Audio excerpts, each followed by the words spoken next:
To be or not to be, that is the question. Whether it is nobler, the mind to suffer, the slings and arrows of a rage's fortune, or to take arms against the sea of troubles and, by opposing end them,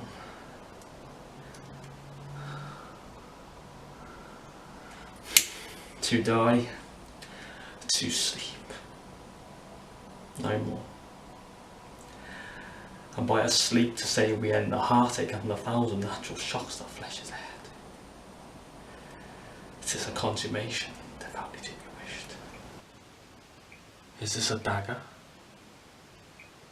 which I see before me? A handle toward my hand. Come, let me clutch thee.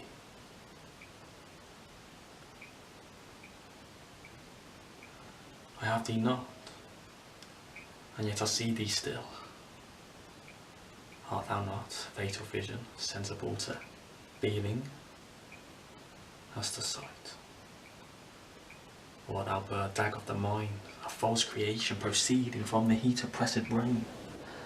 O villains, Chiron and Demetrius, here stands the spring, whom you have stained with mud, this goodly summer with your winter mixed.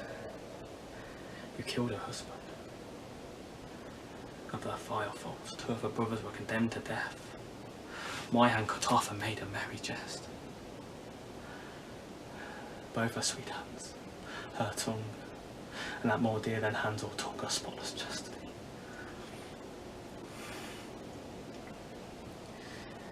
Inhuman traitors, you constrained them forced. What would you say if I should let you speak? There's the respect that makes calamity so long life, for who would bear the whips and scorns of time? The oppressor's wrong, the proud man's contumely, the pangs of despised love, the law's delay, the insolence of office and the spurns that patient merit of the unworthy takes, when he himself might as quiet as make with a bare bodkin. Who would fardels bear to grunt and sweat in their weary life, but that the dread of something after death, the undiscovered country from whose bourne no traveller returns, puzzles the will and makes us rather bear those ills we have, than fly to others that we know not of.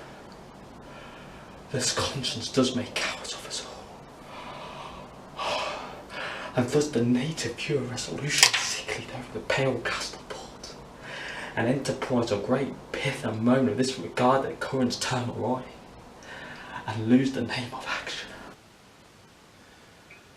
I see thee yet, in form as palpable as this which thou adore. Thou marshals me the way that I was going, and such an instrument I was to use.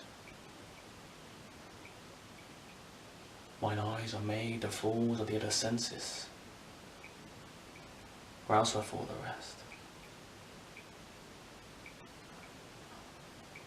I see thee still, and on thy blade and dungeon gouts of blood, which was not so before. Hark, wretches, how am I to martyr you? This one hand yet let's cut your throats, whilst that Lavinia between her stumps do hold the basin that receives your guilty.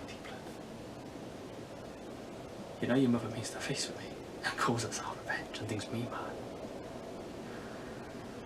Hark, villains, I will grind your bones to dust, and with your blood in it will make a paste, and after a paste a coffin I will rear, make 2 pasties of your shameful heads, and with that strumpet, your unhallowed dam, like to the earth, swallow her own increase.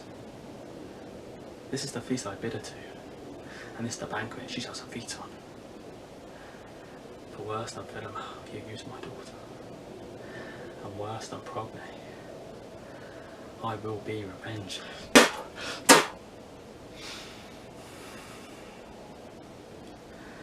And now prepare your throats.